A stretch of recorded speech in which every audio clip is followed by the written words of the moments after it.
SV6 news కు స్వాగతం. ముందుగా హెడ్లైన్స్. ఛాతీ గర్భసంచితో పాటు శరీరంలోని ఇతర అవయవాల్లో వచ్చే క్యాన్సర్ వ్యాధిని ప్రాథమిక దశలో గుర్తించి వాటి నివారణకు చర్యలు చేపట్టేందుకు చైతన్యపరిచేందుకు ఉచిత వైద్య శిబిరాన్ని నిర్వహిస్తున్నట్లు యునైటెడ్ వే గ్రేస్ క్యాన్సర్ ఫౌండేషన్ ప్రతినిధులు వెల్లడించారు.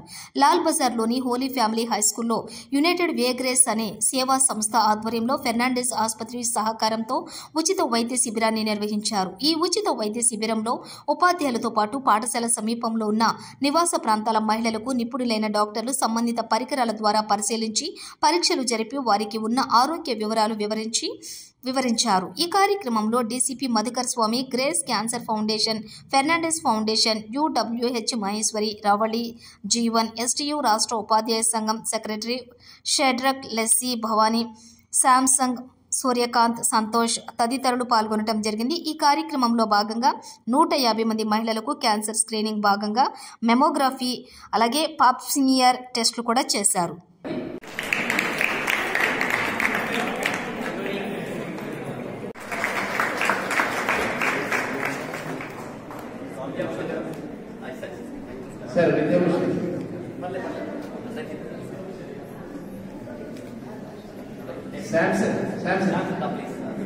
Leslie.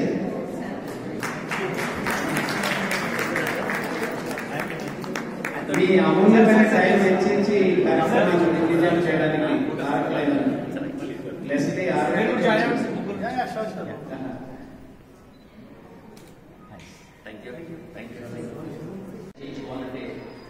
మనీ అనేది దాదాపు ఈజీ టెస్ట్ చేస్తే around 8,000 to 10,000 rupees easy person అవుతుంది. కీమోథెరపీలో వేరియేషన్ టైప్లు వేసి మన లైఫ్ స్పాన్ అనేది చాలా తగ్గిపోతూ వస్తుంది. అర్లీ స్టేజ్లో డిటెక్షన్ కనుక చేసుకున్నట్టయితే అట్లీస్ట్ మన లైఫ్ స్పాన్ అనేది పెంచుకుంటూ పోవచ్చు, ఎంతకాలం అయినా పెంచుకుంటూ పోవచ్చు.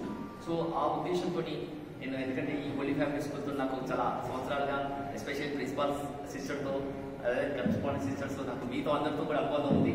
లాస్ట్ నేను 2-3 టైమ్స్ కూడా మీ దగ్గర ప్లాంటేషన్ ప్రోగ్రామ్ కూడా రావడం జరిగింది. సో ఆ ఉద్దేశంతో నాకు మొదటిగా వచ్చిన థాట్ ఏంటంటే మన ఫ్యామిలీ, హోలీ ఫ్యామిలీలో మా ఫ్యామిలీలో మిమ్మల్ని కలుపుకొని చేయాలి కాబట్టి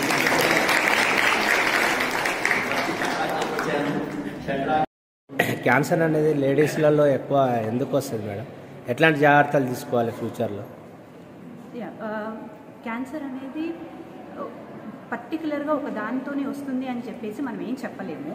సో దీంట్లో బ్రెస్ట్ క్యాన్సర్, సర్వికల్ క్యాన్సర్ అనేది ఇప్పుడు ప్రస్తుతం చాలా ఎక్కువ స్థాయిలో ఉంది. సో ఇది ఫస్ట్ స్టేజ్లో మనం కనుక్కోగలిగితే కనుక దాన్ని క్యూర్ చేసుకునే అవకాశాలు చాలా ఎక్కువగా ఉన్నాయి.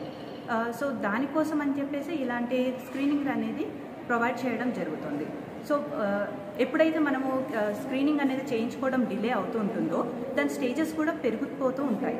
సో అలాంటప్పుడు ఎప్పుడైతే 4th స్టేజ్ అలా వెళ్ళినప్పుడు వాళ్ళకి క్యూరిఫై చేయడము చాలా ఇబ్బందిగా ఉంటుంది. అందుకోసం అని చెప్పేసి ఫస్ట్ స్టేజ్లోనే మనం దాన్ని రికగ్నైజ్ చేయడం వల్ల దాన్ని క్యూర్ చేసుకోవడం అనేది జరుగుతుంది. అందుకే ఇలాంటి స్క్రీనింగ్ ప్రోగ్రామ్స్ అనేది కండక్ట్ చేస్తాం. క్యాన్సర్ వచ్చింది అని వాళ్ళు గుర్తించడానికి ఏమేమి సిమ్టమ్స్, ఎట్లా వాళ్ళు ఎట్లా తెలుసుకోవాలి? అదే నా పేరు మహేశ్వరి. నేను యునైటెడ్ వే ఆఫ్ హైదరాబాద్ నుంచి వచ్చాము. యునైటెడ్ వే హైదరాబాద్ అనేది ఇంటర్నేషనల్ ఇన్స్టిట్యూట్. ఇది మనకు హైదరాబాద్లో వివిధ రంగాలపైన వర్క్ చేస్తుంది. సో దాంట్లో భాగంగా ఈరోజు మనము క్యాన్సర్ స్క్రీనింగ్ అనేది చేస్తున్నాము. దీంట్లో breast, cervical cancer and HPV గురించి కూడా తెలియజేయడం ఉంది. దీంట్లో భాగంగా ఈరోజు మనము అవేర్నెస్ సెషన్ కూడా కండక్ట్ చేశాము. సో దీంట్లో హోలీ ఫ్యామిలీ అనే స్కూల్ దగ్గర నుంచి టీచర్స్ పాల్గొన్నారు. దాంతోపాటు స్లమ్ ఏరియా నుంచి, ఇక్కడ నియర్ బై స్లమ్ ఏరియా ఉంది, దాంట్లో నుంచి కూడా విమెన్ అనేది పాల్గొనడం జరిగింది. అండ్ ఈరోజు మనము ఈ డబ్ల్యూకోర్ ప్రోగ్రామ్ అనేది చాలా ఉత్సాహంగా మహిళలందరూ పాల్గొన్నారు. అండ్ హోలీ ఫ్యామిలీ స్కూల్కి అండ్ మనకు డోనర్ వచ్చేసి ఫ్లటర్ అండి. సో ఫ్లటర్ వారికి అండ్ ఈ ప్రోగ్రామ్ని ఆర్గనైజ్ చేసిన ఫెర్నాండెస్ వారికి ప్రత్యేకమైన ధన్యవాదాలు.